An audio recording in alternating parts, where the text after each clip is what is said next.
Bonjour à toutes et à tous et bienvenue sur votre chaîne d'information régionale en ce mardi 29 mai. Un tour complet de l'actualité du jour près de chez vous en images en 8 minutes avec d'abord vos prévisions météo et encore et toujours, malheureusement depuis plusieurs jours c'est le cas dans la région. Un temps orageux, une ambiance électrique, des nuages et des averses, surtout des précipitations parfois violentes comme ce fut le cas encore cette nuit, des coups de tonnerre, des précipitations à caractère orageuse et forcément aujourd'hui des températures en baisse.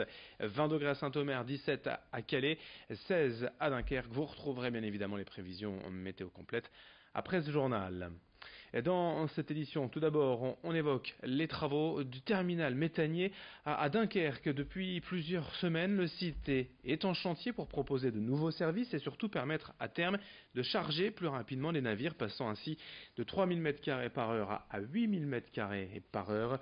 Autre chantier pour proposer un service de rechargement de citernes de camions pour alimenter les stations-service de la région. Le terminal méthanier, c'est en fait l'endroit du territoire où l'on fait rentrer le gaz sous forme liquide. Ici, on est équipé pour recevoir des bateaux qui transportent du gaz naturel liquéfié, lequel est déchargé dans des cuves, puis celui-ci est injecté dans le réseau national. Image Corentin Escaillé, montage Louis Caillé, explication quant à ces travaux du terminal méthanier de Dunkerque. Quand le projet de station de chargement camion sera en service sur le terminal, aujourd'hui nous estimons que nous aurons environ 10 camions par jour au maximum. Pas du tout, bien sûr, les week-ends, puisque les transports de matières dangereuses sont interdits comme le dimanche et les jours fériés. Mais en moyenne, sur l'année, ça pourrait aller jusqu'à 10 camions. Pas tout de suite, hein, c'est quand le marché sera développé. À plus court terme, disons 2019, nous devrions être à 3 à 4 camions par jour. Pour les bateaux, le terminal peut accueillir 150 bateaux, 180 bateaux par an, ça dépend de la taille des navires. Le fait de pouvoir les recharger ne change rien, puisqu'il n'y a toujours qu'un seul appontement, et on peut mettre qu'un bateau à la fois à l'appontement.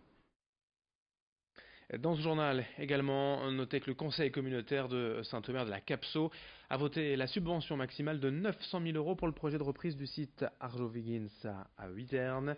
La cession du site a été négociée à 2 100 000 € et le projet devrait ainsi créer 120 postes au bout de 3 ans. Au total, l'État, la région et la Capso vont contribuer à hauteur de 3 200 000 €. Ce projet de reprise consiste à produire du carton ondulé. Si cette subvention n'entérine pas toutefois la reprise, elle permet en tout cas d'envoyer un message de confiance aux banques et aux investisseurs pour une reprise d'activité sereine. Explication du président de la Capso, la communauté d'agglomération du Pays de Saint-Omer, au micro de Corentin Escaillé. On va toujours on va dire le mot prudent. On n'est pas satisfait. Bon, satisfait si quand même un peu, ça veut dire qu'on est toujours sur une pente positive. On est satisfait, on va dire. Satisfait pour une partie, mais toujours prudent. Prudent parce que tant que c'est pas signé, on peut pas dire que c'est parce que des déboires, on en a eu un paquet. On a eu des annonces plus d'une fois que ça allait être repris. On a eu toujours le bar, le PDG du groupe Sequana qui nous vendait des freins. Aujourd'hui, le bar a lâché prise en disant que je lâche le site. Voilà, ça c'est déjà un très grand point. C'est grâce d'ailleurs aux camarades qui ont lutté là-dessus depuis 4 ans. Surtout c'est là-dessus. Aujourd'hui, on voit bien que l'annonce des prêts, ça veut dire que puis le dossier qu'on voit aujourd'hui qui est là-dessus, c'est très positif, mais soyons très prudents. Dans cette édition, on enchaîne avec encore de l'actualité sociale. Les salariés de Minaken à Dunkerque étaient à leur 12e jour de grève ce vendredi, un mouvement social provoqué par la baisse des primes d'intéressement, ce qui représente un manque à gagner de 1 300 € en moyenne par an pour les salariés du site. De quoi, selon la CGT, partir en vacances ou payer ses impôts pour la plupart des salariés. Et du coup, 80 salariés du site ont déclenché une grève. Corentin Escaillé a rencontré l'un des délégués syndicaux CGT de Minakem. On se bat pour nos primes qui, malgré ce que la direction peut dire, sont des primes qui servent aux gens à vivre au jour le jour. La direction nous répond que ce sont des éléments variables de salaire, ce à quoi nous répondons que non. Aujourd'hui, des gens ont besoin de ces primes pour vivre au quotidien, pour payer leurs impôts, pour pouvoir partir en vacances. J'ai d'ailleurs posé la question à la direction du site. La question que j'ai posée en fait c'était est-ce que je dois dire aux gens qui sont sur le piquet de grève qui vont devoir se priver au quotidien faire un crédit pour payer leurs impôts et se priver de vacances. La direction m'a répondu oui, c'est la réponse que vous devez donner. Donc aujourd'hui voilà pourquoi on se bat. De son côté, la direction en répond et met en avant dans les colonnes de la Voix du Nord que ce mouvement de grève ne pourra pas être rattrapé sur un an d'activité. La baisse de cette prime est liée, je cite, à la non-atteinte de certains critères et objectifs inscrits dans un accord que la CGT aurait signé. La direction souligne également que de forts investissements garantissent théoriquement la pérennité du site, ce qui ne rassure pas forcément la salariée qui, eux, craignent que l'entreprise soit revendue à terme.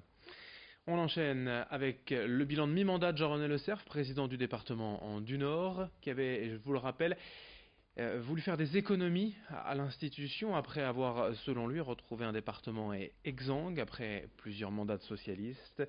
Une explication qui avait fait bondir de sa chaise l'ancien président du département, Didier Magnier, qui avait passé 6 mois à la tête du département du Nord entre Patrick Caner et l'élection de Jean-René Le Cerf. Avec Didier Magnier, nous sommes donc revenus sur cette déclaration, mais aussi les hausses d'impôts prévues dans le département et les économies soi-disant nécessaires pour continuer d'avancer. Mais des économies pas forcément faites au bon endroit pour Didier Magnier. Ses propositions et quelle situation du département, selon lui, au micro de Vincent Vieillard. L'approche qui était de dire qu'ils avaient hérité de la part de l'ancienne majorité d'une situation financière exsangue, c'est vrai, mais que de dire que c'était dû à une mauvaise gestion, là c'est faux, et que de parler de départements qui étaient prêts à être mis sous tutelle par l'État, ça l'est encore plus, parce que lorsque j'étais président du Conseil général et avant moi Patrick Caner, à aucun moment il ne s'est agi que le département ne soit mis sous tutelle. Par contre, ce qu'il est vrai, c'est que les désengagements de l'État, notamment les mauvaises compensations des allocations, faisaient que nous étions, comme d'autres des départements, dans des difficultés financières importantes. Et puis pour terminer ce journal, un rappel tout de même, le printemps signe le retour des allergies du pollen. Près d'un tiers des Français seraient aujourd'hui concernés. C'est un chiffre en hausse depuis plusieurs années. En cause, l'hérédité, les facteurs environnementaux, notamment la pollution, nos changements de vie.